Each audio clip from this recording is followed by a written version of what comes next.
Hello, everybody, and good morning. We have a few early risers with us. We got the Malevolent Rider, we got the Trez Silverwolf, Adam K, and Darrow Eldell joining us this early in the morning. I appreciate it. Also, somewhere I think the bots are lingering. Feel free to fuck with them. Repeat from yesterday, there is a new word programmed in there if anybody wants to mess with the bots. You know I always encourage it. I'm getting ready to do another shooting the crap stream soon. I'm just not sure when I want to do it. We'll get around to scheduling it so that people get a chance to come by. I've got an awful lot of shows going on these days, and it is certainly some hard work sometimes trying to get everything lined up in order. And whew, well, with that said, speaking of lining things up, click, click, click, click, my computer's running a little loud today. I apologize if you guys hear the humming in the background. I have a game to play. Maybe. Welcome to the Great Debate.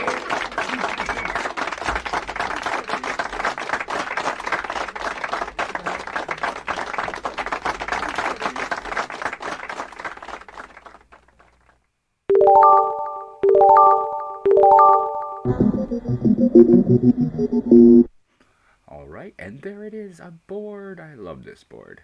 I'm very fond of this board and the way I have it set up right now. Still got to work on maybe creating new topics, but we'll get there as I absolutely need to. No, I don't have a guest today. If everybody would like to share out the stream, that would be awesome. Also, I'm sitting in the Great Debate. Not really doing anything, but I'm in there. If anybody wants to come on by, and if I get a DM, I also have the links all set up for everybody. Let me adjust my mic and things here. There we go. Alright, and we have television as the Malevolent Rider's first choice for today. The shows that seem to do the best are dystopian societies. Do we crave everyone around us dead so badly? This one was a fun one to write. I noticed that we have a lot of shows. Oh, hello, Michelle, Angela, Elmo, aka Elmo. Hello, Elmo. How are you? It seems that we have a lot, and I mean a variety even of types of shows that come about because of planetary destruction or disease or problems. There was not the 300. What was the one where they all went in the spaceship for 100 years and then kids were sent out? 100 kids were sent to the planet to check it out, and there was still humans living there. There was why can't I remember the names of these shows? There was the one where the explosion happened and there was the electron things in the air that prohibited electronics from working, and we were getting drops from China. There was The Walking Dead, obviously, not trying to overlook that. Yes, I'm great, thank you for asking. Or mentioning, if nothing else. Hey, Yen, welcome to the show. It seems that we have this modern obsession with killing off the majority of the planet. And don't get me wrong, I can both agree and disagree with this sentiment, as I have many times before thought about the amount of chaos and war and destruction that the species has done to itself over the last, several thousand years that we have some sort of record of or can kind of figure out what happened. And when you look at it, it's constantly groups of civilizations battling and fighting each other to take over their land or take their women or take their supplies. There's empires that have grown and completely fizzled out and demolished because they got too big. There've been, in even modern times, people who believe that, certain classes or positions of humans don't belong on the planet. And in that endeavor, they believe the destruction of all that aren't like them is what's needed to clear the planet out and make room for those who want to do what would be best in their mind. So, I think everybody kind of has this thought once in a while is, I'd be better off if I didn't have so many people around trying to tell me what to do, or I'd be better off if there wasn't so many people after the same job. There's too many people around. And in that, an inherent desire builds to have fewer people. So the show is describing almost something that we all kind of want to see, but really don't want to happen. I wouldn't mind living in a world with half the population there is now, but the same need of supplies and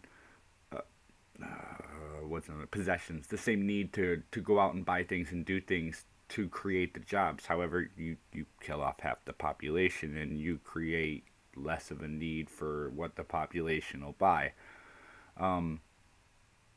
As a species, as an aggressive species, we are probably well overdue for a decent size global war. There is an anime called The Ultimate Weapon, and this weapon ended up being so good it killed everyone. Isn't that the way it always goes, though? Isn't it the people that believe they're the smartest and gain the most power believe that the only way to do it right is to destroy and start over? Isn't this what we're seeing in movies? No matter where we go, we come across this whole new genre of television shows and inherently movies where we describe out how bad we are as a species from, some alien or distant or psychotic perspective. We describe out how terrible we are and the worst things that we've done and why we shouldn't be here and why we should be destroyed, and then describe out all these intricate ways that we're going to destroy the planet or destroy the population. And then this is our genre. This is what appeals to the vast audience. This is what people want to see. This is what the ratings are high on. If this is what everybody wants, why haven't we entered into a more aggressive time? When we entered the Industrial Revolution, we all started to slow down and work and have what we need and stop trying to take things from others, because we could now mass create so many things that everybody can have one. And you go away from the fight amongst each other, and I think as a species, maybe we are a little like the Klingons. We constantly need to fight and show each other our dominance. We want it, but are too cowardly to do it. Are we?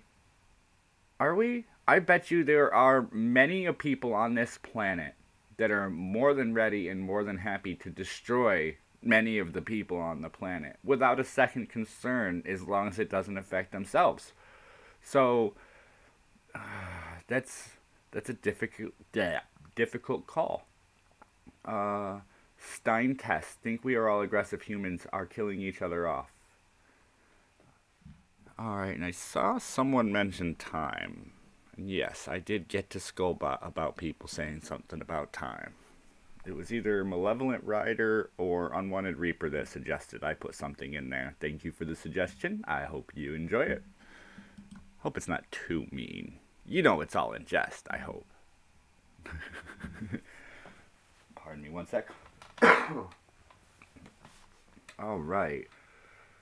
It was you. Okay, so I hope you enjoyed the return, since it came back at you. Alright, here we are. We have the board. Malevolent already picked one, but there are 17 more topics. Who is picking the next?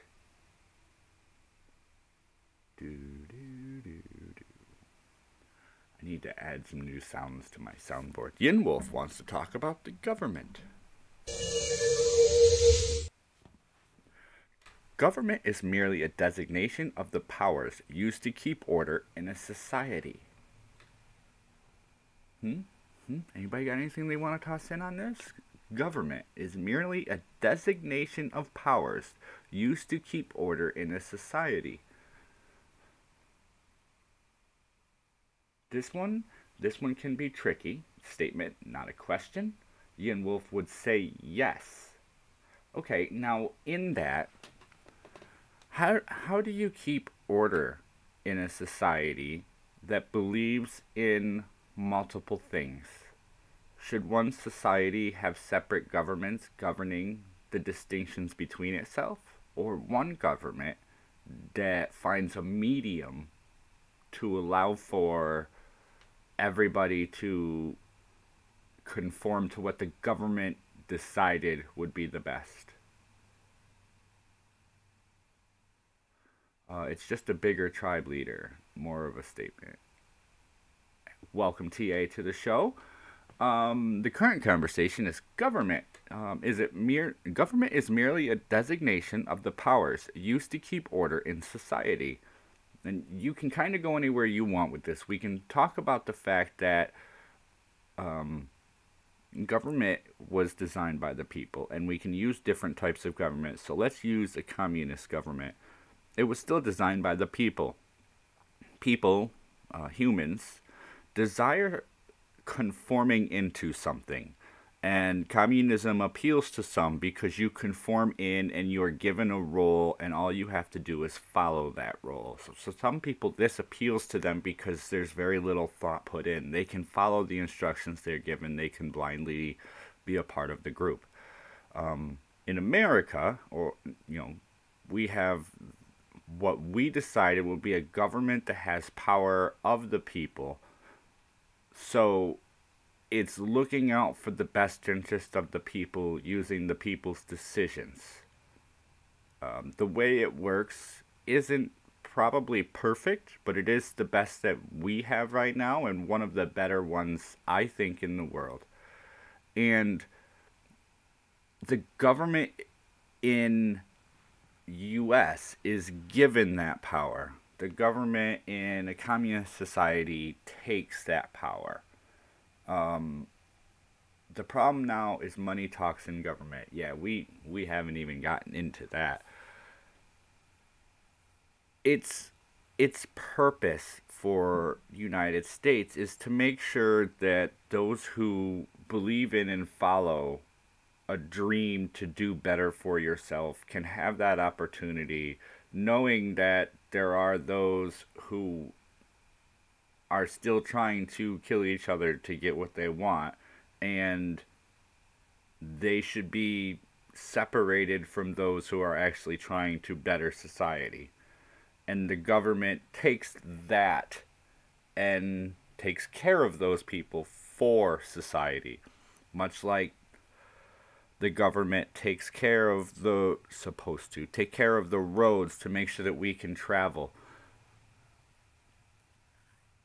TA, welcome to the chat. I think I should mention again to anybody that's new, the bots are auto-programmed, and we're coming up on 100 programmed commands in there for the bots that I have, and growing.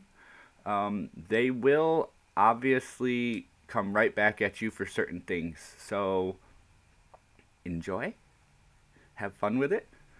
I don't see it in anybody else's chat, so you'll catch it here. The bots will harass you. You are free to harass the bots. There is also a word, a magic word, that will cause the bots to fritz out and fill the chat with their garbage, and then I have to shut it down. I have to shut the bot down. So there is a kill word to make me have to shut the bot down. What else? We had something in here. Take it right back to the beginning of civilization. In tribal culture, even tribes have a form of government. Right. And basically it's a hierarchy. Some people understand that there's a role, and a lot of people at the bottom don't always look at this. And think about this from somebody who climbed a ladder in a company. as you are at the bottom, you're following the instructions, you're taking direction. As you move further up, you use that experience to give out direction.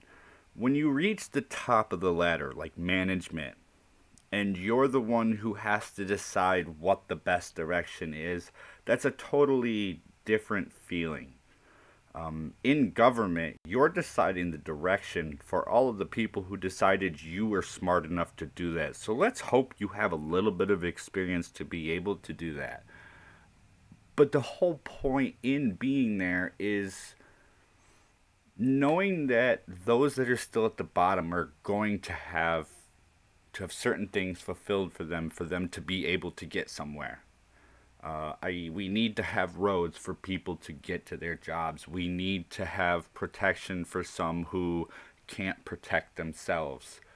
And it's basically just to keep order, to keep society moving along in whatever direction the bulk of, or the majority of, or the leader of, depending on the type of society, decides is the best direction. Funny thing about voting is that there's such a thing as the majority being just wrong. There is. However, take this into consideration. Voting in most countries doesn't get 100%. And the higher you poll, the higher percentage of the population that puts in, the closer you get to actually what the population wants. Just because you get a majority of the votes being for one thing, that doesn't mean the majority of the population is after that one thing, because they don't all vote. The more people you get out to vote, the more you can change the outcome. The Romans invented the roads so they could march to their next fight. See, there was a reason, at least. Eventually, though, you know that their town had to have... They may have invented a process of making longer roads or roads from town to town, but you know, in areas they had to have beaten paths. And how good those beaten paths were determined by the government. Never voted. I would honestly say that's probably a bad thing. I vote as often as I can, and that's coming from somebody who lost his right to vote for a little over, almost 3 years, I think. I lost my right to vote. So I definitely vote when I get a chance to. I think it basically comes down to community. Government is there to manage the collective, to make laws to prevent harm of the collective, to the collective, etc., etc. Yes. And that's what I'm saying, is that it's basically just designed to say this is what the society deems is appropriate. This is what we're trying to pull off. The problem is the government is run by humans, and once humans are in power, very few of them give it up easily. And it comes back to what we were saying on the previous category. Once you think you're smart enough and you understand how humans are, you realize how bad most are, that you just need to get rid of a bunch of them to make things better. So, bringing it back around. Let's click out of this topic, though. We have a few new people in chat. Let's take a moment here to see Hunley and Lacey Ann and TA joined us. And I said hi. None of your business is stopping by to say hello. Who else do we got in here? I think I got everybody. I think I'm saying hello to everybody as they come in. Yin Wolf wants to yell at the VR for a minute. Let's see what it's got. Should our online interactions be held in a VR world? Digital coffee shops and supermarkets in VR world. That was supposed to have a question mark. Sorry. I know she's not new, but she popped in. She's new to the point where she came in today. Here's a weird question. Numbed. Have you ever seen a sword art online? I've seen quite a few things online, and I'm not necessarily talking about VR chat, but maybe it's in the direction that we're headed. How far off are we? There it is, Adam K. It just popped up. how far off are we from the point where people stop clicking through pages and VR offers shopping? How far are we till VR starts to get a huge amount of advertiser funding to push advertising in VR? Well, Amazon throws $3 million at VR to create new VR store. So it would be like a huge Walmart that you'd put on your headset and you'd peruse through the store and you could see what's in stock and how many on the shelves. And you could wander through any department and see anything they carry and look at the accessories. It would be it would be like that scene in The Matrix where Neo says, "I need guns," and goes into the big white room with the huge halls of every type of gun and a few of them. It'd be like that. You'd get on, you'd go into your online store, and you could literally even pick out what aisles are in your store, and then you could wander through for hours and grab anything you want. On your way up, you hit the checkout, you pay, you leave the store, and they get shipped to your house. You take off your goggles and you move on with your life, or you leave your goggles on and you move on to the porn sites. What happens when people getting together or meeting for job interviews isn't a phone call or them renting, space to interview 20 or 30 people or calling you in for the interview? What happens when that becomes you popping your VR headset on and them sitting in their office and doing the same thing, and you virtually knock on the door, come in and sit in the office and go through your interview online? What happens when this becomes the norm, where instead of actually sitting down and meeting you and being able to look at you and how you act in your actions, when does this become them interacting with your avatar? And then you come into work one day, oh, you're employee number 0149724 that interviewed on Friday at 9 p.m.? Yep. All right, well, here's your cards. Get to work. Well, what am I supposed to do? Well, didn't you go through all the VR training we sent to you? You were supposed to sit through 6 hours of VR training and learn how to stock shelves. It'll become Ready Player One. I haven't seen it yet. I really want to. I think it's a good idea, but again, that comes into, well, this is virtual reality. So let's apply what we have in the world to virtual reality. What happens when our lives become staying in the home? What happens when it becomes non-social? It takes away from the ability to realize what's right and wrong, and to identify characteristics in people that you do meet when you don't have contact with them.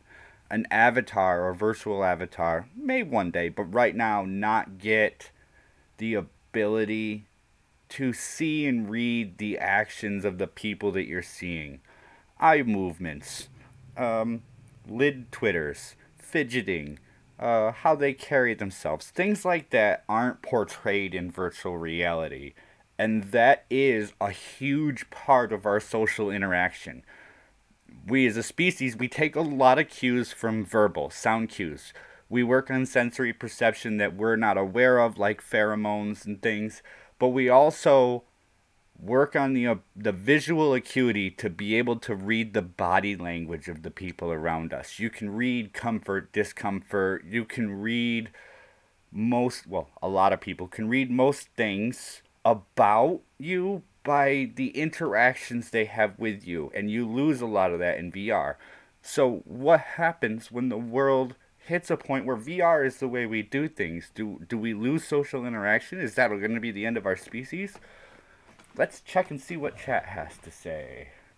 No human interaction is needed. Humans are pack animals. Then again, I'm an old school. I want to own things I can touch and look at in a computer. I had societal anxiety so bad at one point I didn't even leave my house for 6 weeks. I couldn't even make a phone call or order food or make an appointment.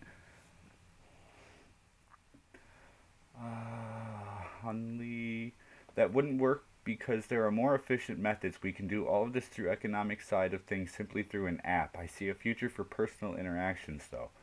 New to your channel, will be listening in for now. Well, welcome Psychofire. I hope you enjoy it.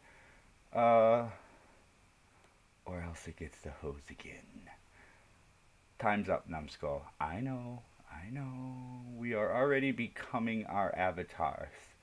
It's really weird you should say that too. How many people have created an avatar that is modeled at least to some aspect around how you look or would like to look? I know my personal avatars outside of NumbedSkull are created to look remotely like me, or the design that I had when I was a little younger, I should say, with a little goatee and whatnot. My NumbedSkull is even kind of molded around me. The size and shape of the head is sort of using some of my pictures against a model of a skull, so it's a little bit like me. And a lot of people tend to do, not everybody, some people have a bear that's them and it doesn't match at all. Some people have a ghost as them and I guess they match up in real life perfect. So it's really weird how people try to find avatars that characterize themselves, but no matter how close it gets, it's not going to be that personal interaction that you have with somebody. Who's Daryl Odell? He is somebody here in the chat. I run because I like beer. Doesn't look like me. What do we want to do next? We still have 15 more topics on this board. I'm a punch. Is that what that is? Is that a punch sign? He is me. Alright guys, so what's the next topic? There's nobody in the green room and no messages on my Twitter, so it's still up to you guys, and Yin Wolf yells out creator tips. Yin Wolf's loving this game. Everyone is welcome and encouraged to contribute their opinion towards a creator, but the creator must do things for themselves to keep on track. This is kind of one that I see a lot of creators talk about, and I'm sort of catching the edge of it here and there sometimes. You get those that'll come by and watch your video and go, that was cool, but you should have done this. I haven't personally received a lot of it yet, and for a long time as I started, that's what I was looking for, is people to come in and offer me those suggestions. And while I still do love receiving as many suggestions as I can get, it's a matter of the creator picking through those suggestions and going, that's a good idea, that works with what I'm after, that's a good idea, that works with what I'm after, that's an idea I'll consider but I'm not sure, and then that's an idea I don't like at all. It's appreciated to get these fresh thoughts and views. Sometimes I find myself needing to walk away from what I'm talking about or what I'm thinking just to try to look at it differently, or look for somebody else's point of view, or try to see something that's not like mine to formulate some new process. And it gets difficult. I have gotten a couple people to go, hey, by the way, I think you should do this as you continue to grow because it seems like a good idea. And I'll go, you know what, that is a good idea. And I might still not do it because having given it thought towards the long-term process that I'm trying to have, it might not be the best, or I might have gone, okay, well, let me look at this and see how well it works, try it out a little bit, and if I don't like it, not do it. Milk and cookies from the morning. Good morning. Bubonic, how are you doing? On certain screens I can see certain things. when people offer descriptions, I always want to say that I appreciate, or suggestions, not descriptions. I always want to say that I appreciate those suggestions and I want to use as many as possible. In fact, for a show like this, if you got suggestions on questions, holy crap do I need them most days. It gets hard to try and find different ways to look at it, and the different perspectives that the chat and the guests bring to the show is sometimes what gives me those thoughts for the different questions. I need more input on what we're talking about so that I can find more input on what we're talking about. In fact, there's a saying there's a saying I use. It's you don't know what you don't know, and oftentimes you don't even know how to find out what it is you don't know because you don't know what it is you don't know. And that gets difficult when you're someone who's like, okay, I'd like to learn, but I don't know where to start. I'd like to figure out what do I look up? I want to do this, but where do I go? I look for the tips and the suggestions people give me to help answer those questions for me. Somebody will go, hey, your show is cool. I think you'll like this channel. And I'll go over and check out a few videos and look at a different perspective or try to hear the way somebody will talk about it. I probably have more subscriptions on my YouTube channel than I do subscribers on my YouTube channel. I'm constantly going to new channels looking for new ways to look at things, looking for new perspectives, but offering the other side. It's not the responsibility of the creator to give the consumer what they're asking for. If the consumer came to the creator's show looking for the show that the creator makes, by taking the consumer's input and changing the show to that, it's no longer the creator's show. It's now the show for the consumer. If you want that, that's great. But oftentimes, the consumers are consuming because they don't know what they want and they're looking for something that you happen to satisfy. So if you're satisfying that curiosity or that desire of the consumer, and then you change to what the consumer desires, it might not always be what they were there for, and when you change, you lose them. So you have to take a stance in what you're after and realize that a great thing is to receive input, to receive information, to receive perspective, but it is not the responsibility of the creator to give the consumer what they're after. It is the responsibility of the creator to create something for the consumer, not aimed at the consumer.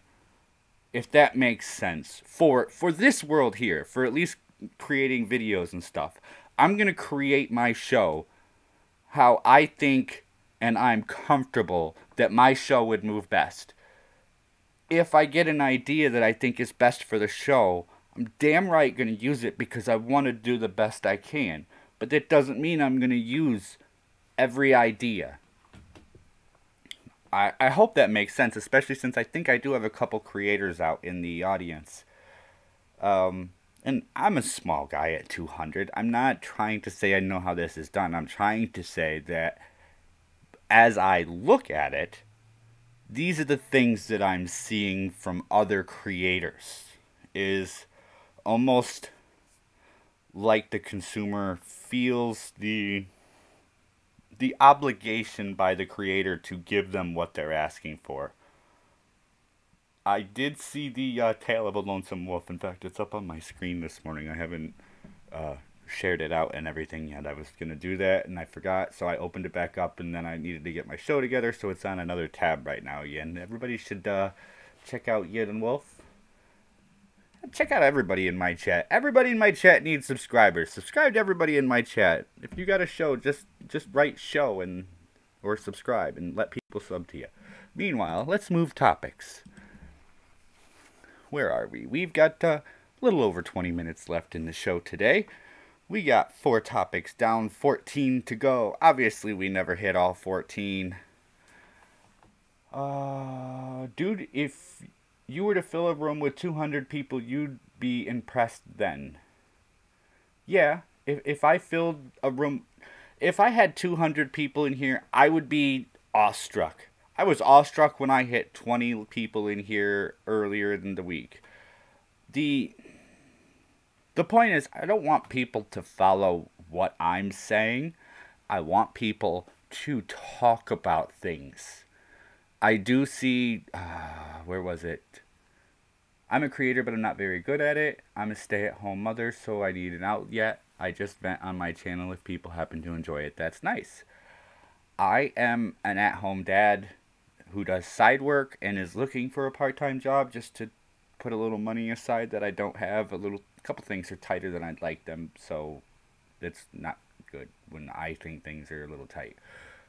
So I do this to schedule myself out, to have a purpose during the day when the house is empty. So I make sure this is a few hours of my day. I take about 3 hours of my day to make sure I do vacuuming and dishes and clean up and take out the trash and whatnot. I spend a little time in my garage tinkering around sometimes. This is an outlet for my desire for knowledge. It's really hard to get smarter when the conversations you're looking for and the topics that you're after aren't always being had. And I see the shows like the Andy Worski and the Kumite, and I love them. And the reason I love them is not always because of the fight that happens. It's not always the good, exciting days. It's the fact that some days you don't know who's going to come in. They're going to talk about something odd, and somebody's going to throw that perspective in that makes me stop and go, I didn't think of it that way. And I'll make a note and I'll add it to my board in a few days. And I get my thoughts about how people look at things or how to offer a new perspective by watching shows like, Andy Worski and the Kumite. There's another debate show that popped up a couple of weeks ago that was awesome. There's a satirical debate show called The Devil's Advocate. There's all of these shows finally starting to spring up that I'm seeing that are exciting to me because I'm after that perspective. Oh, the things I've learned from YouTube. Malevolent Rider wants to pick the internet next. I got a holy vertigo. LOL, if I never fly, that video made me dizzy looking at the thumbnail. God, I'm... Internet. As opposed to laws prohibiting what kids can see, should children be prohibited from the internet until a certain age? Mercolium runs The Devil's Advocate. I actually haven't seen it in the last couple weeks. I'm wondering if he's on another break, or maybe it just got hidden in my subscription feed with all that I have. Wiping trolls. Still tinkering with your channel, Hunley. I'm trying to look up and down the chat to see what I'm missing. I have seen 1 or 2 things come out from you, Hunley. I think yours was the channel I looked at. Excuse me. Sorry. Some say kids should not be allowed a TV. I say kids should be allowed a TV. The regulations on television are set down as such so that it is child and family friendly, unless you're paying for Skinamax. However, when you sit down on the internet, you can sit down at a family-friendly site or anything that's locked out certain stuff, but you're still going to get to things you don't want your kids exposed to. So, would it be better to prevent them from being on it? Now, obviously, you'll have the parent that hands their kid something or lets them on the internet, but... And then you get into the kids that go, yeah, I'm really 9, but I'll claim that I'm 14 to get on Facebook because that's what they want me to be. It's gross and I hate TV. Well, TV's not as family friendly as it was, mostly because it's kind of conforming into a lot of what people don't believe in. Um, it's been a month. What's been a month? I'm lost. I lost myself. Oh, it has been a month since he's been on the show. I'm going to have to get hold of him and see what's going on. Maybe I can help him come up with questions, because I know that's a hard part of doing one of these. That's a really... Oh my god, guys, I cannot describe to you how bad it is. The hardest part of this show is the questions. Continuously trying to think of new questions. I'm surprised the categories haven't changed more often. I don't allow my kids, one 5 and one almost 12, to use the internet. I really don't feel that either one of them is mentally capable to accept what's on the internet. And it's not because of their age. It's because of the fact that I as somebody who sits on the internet for at least 3/4 of my waking moments, either with a phone in my hand listening to somebody or actively searching out content or questions, I know what you can accidentally find on the internet. And I have no problem putting my son in front of me on a computer and helping him and showing him how to search for what he's looking for and how to pick what it is that he needs to find. But would I trust him alone on a computer without supervision? No. Do I think children, even my son's age, should be allowed on computers unsupervised? No. So, the government's answer right now is, instead of just clearly pointing out that the internet isn't for children or that they shouldn't be on it and you need parental consent so parents can say, no, it's illegal for you to use the computer unless I tell you, so don't touch one. Which seems odd, if you look at it from a kid's perspective. But what do you mean? But the laws that they're putting in are putting on the businesses and on the websites that they can't do things because children might have access to it. I'm not a child and I'm not mentally capable of handling the plenty on the interwebs.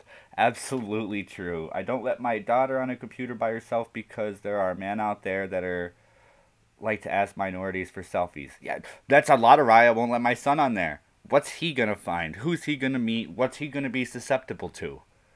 I'd rather have him on there looking up information. And maybe computers should be like adulthood. You need to be trained how to use the internet and what's safe for you. And then once you know what's safe and how to find the safe stuff, then you're let out to find out that it's a cruel, dark world. It is really hard as a parent to decide when a kid should be able to use the computer and freely go searching for things. If you let them too young and you expose them to the wrong things, are you swaying them in a way that you feel wouldn't be right? And holy crap, Nickelodeon is creepy. I'd hate it if my kids in my family saw crap like best gore and sick crap like that. Yeah, and it's the point of this. When you let a kid watch TV, there's only so many channels. And during the day, when your kids are awake, there's only so much they can really show. And are they going to be exposed to things that you kind of don't want them to see? Yes. But then, if you put those kids in front of the internet, and they realize that they can search for the things, and then they go, oh, I'm an 11-year-old boy, and Dad won't let me look at boobs when they come up on the screen on his computer, so I'm going to search boobs. Oh, wow. Look what I came up with. Oh, look at that. Hey, what are you doing up there? Nothing, Dad.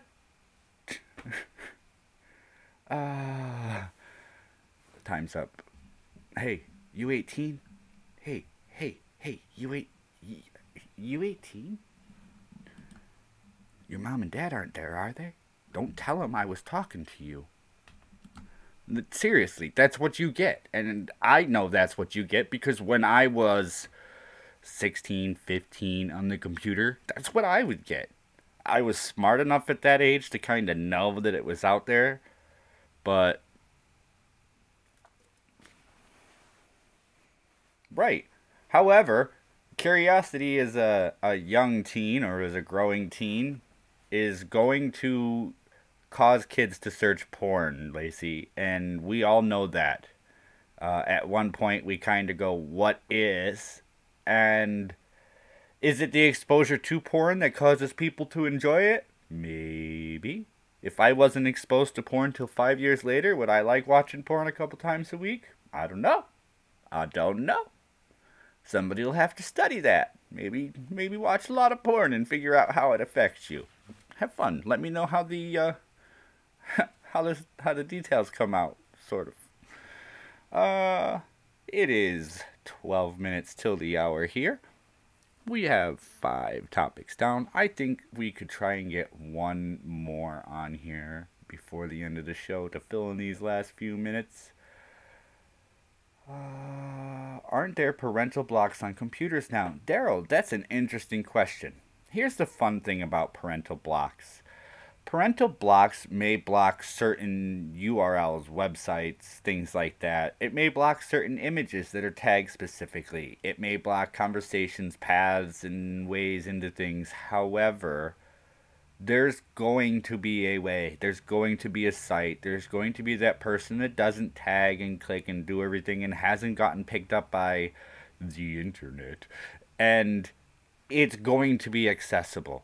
I was watching a live stream, somebody setting up for a show, and they found YouTube OK workout videos of naked women. And he was playing the YouTube video on a YouTube live stream and not getting flagged. So, there was a extremely thin, flat-chested, attractive female, butt-ass naked with a pair of socks on, working out on my screen, and that was perfectly okay. Yin Wolf said school. Or no, Malevolent Rider said school. Yin Wolf said school first. TA, try fuck you, Nightbot. Or eggplant emoji, punch emoji. Or what else is there? There's a few more. I can't think of them all right now. School. In order to get more money for school, you must raise homeowner school taxes. Who needs it more, the school or the homeowner? Let me take a drink while I let you guys consider this for a moment. Hold.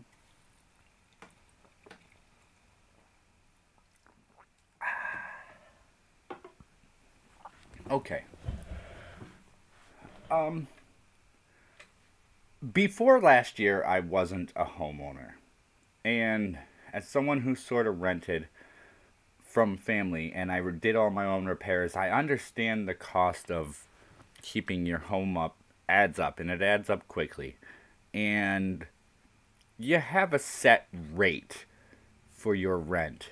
And you only have to do the repairs to equal the rent. But sometimes you'll notice that the repairs are more than the rent. And I bought a home after my mom passed, and the home needed repairs. And I've invested a crap ton of money into this house, and don't know what I really have to show for it, except I turn around and there's a letter in my mail saying that there's another tax increase. And I'm wondering, how am I going to afford, because we really didn't get an income raise in the house this year, how am I going to afford to pay a 3-5% increase on taxes, which can be as much as $100, when I don't have that coming in? Well, something else has to give. Well, I'll turn off the extra features on something. I'll do this and that. But the school still doesn't have enough money. They need more books. Their history books are falling apart. Their desks are cracked. The chairs are busted. There's so many things that need to be fixed or replaced. And, you know, the teachers really aren't making that much money either. Well, how sorry am I supposed to feel if the teachers make more money than my household does? And my taxes are still going up. Their income's going up, and the repairs are getting done. My kid gets to go to school, but in order for my kid to go to school, even if I don't have kids, I still have to keep paying these taxes. If the taxes become unaffordable, they'll turn around and they'll they'll give me a year or two before they do this, but I think on the second year you're late on taxes, your house goes up for sale. You get a letter in the mail and your house gets posted if you can't at least put a down payment down. So, when it comes down to what's more important, the homeowners or the schools, you have to understand that there comes a breaking point where a lot of people in an area around a school don't always make that much money.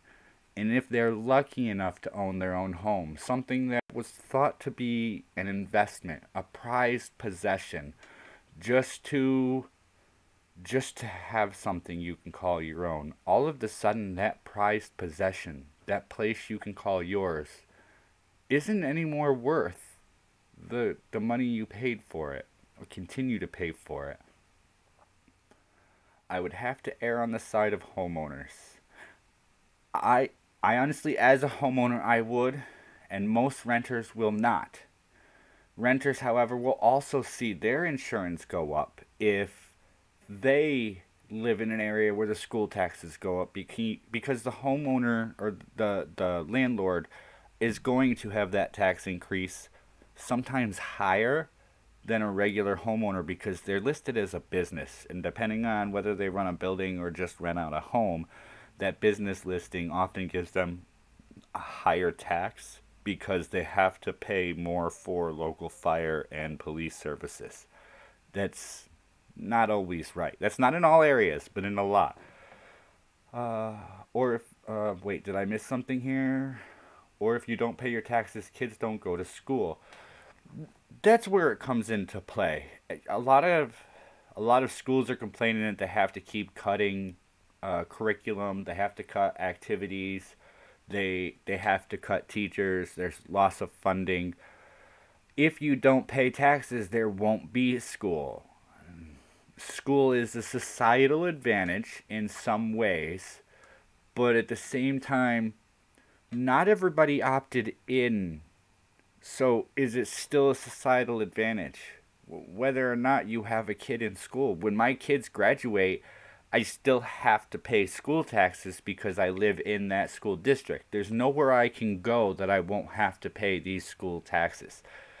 What my problem is that maybe it comes a point where you have to realize that the school doing things in a certain way because of state or federal regulations is causing some of this expense. Some of these regulations are rightful and needed, and I'm not going to complain about them. But at the same time, the regulations need to be there, but need to be loose enough for the area they're in. There needs to be a balance between that of which the society requires and that of which you're willing to take from the society to give them what they require. If the homeowners can't keep their home up, the value of the home goes down, and then the taxes have to increase based on that value to cover the same amount. If you can find a way to make things work, make them work. But this goes back to the problem with the teachers in Alabama getting an increase for what was affordable and then complaining that they needed more. Am I 100% on their right to ask for more? No.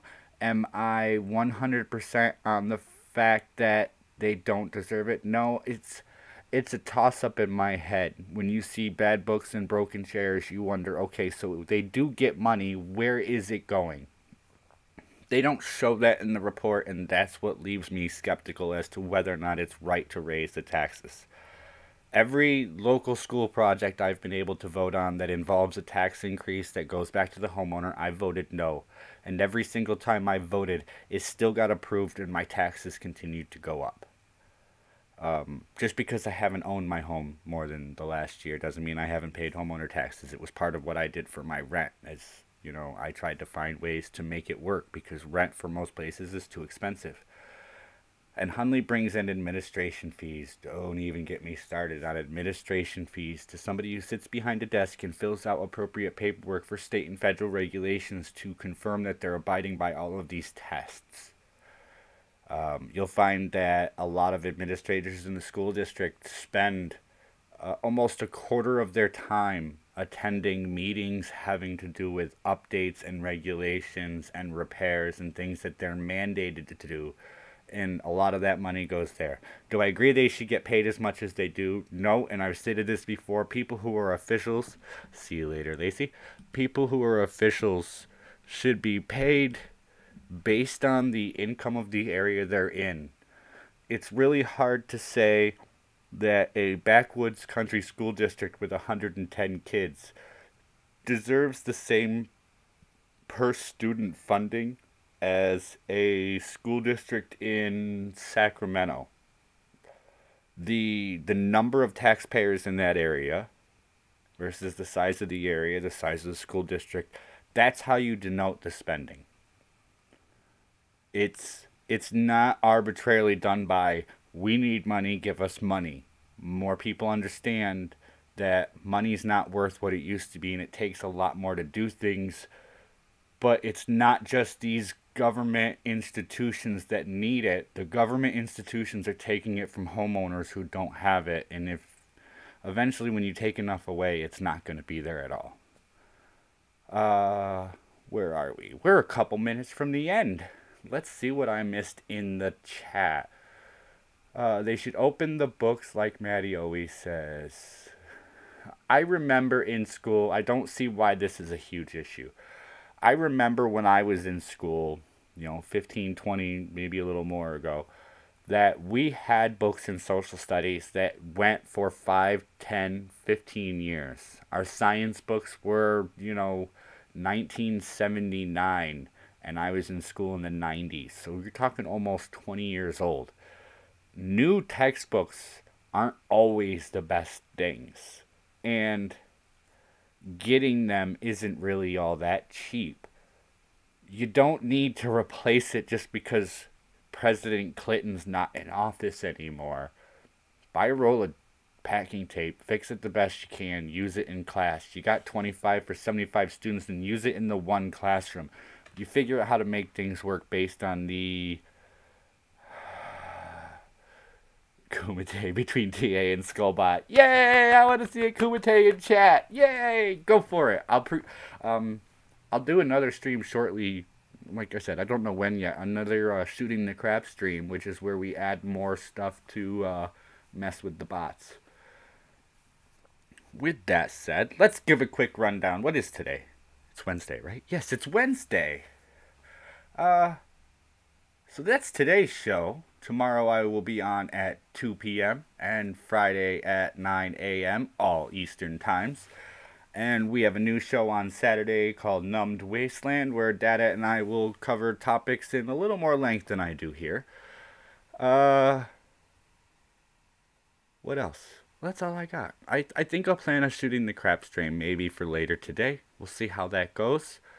Thank you everybody for joining me. I really appreciate it. If you have thoughts or suggestions, feel free to give them. There's a Discord link. Type in Discord before you go and the bot will throw links out at you. Hop in. I'll give you the roles. There's places to hang out and do whatever you want. Everybody, thank you so much for joining me today. Enjoy the rest of your day. Maybe even figure out what it is I'm doing. Why do I always wrinkle up at the end? Here we go. Light that fire. Have a good one.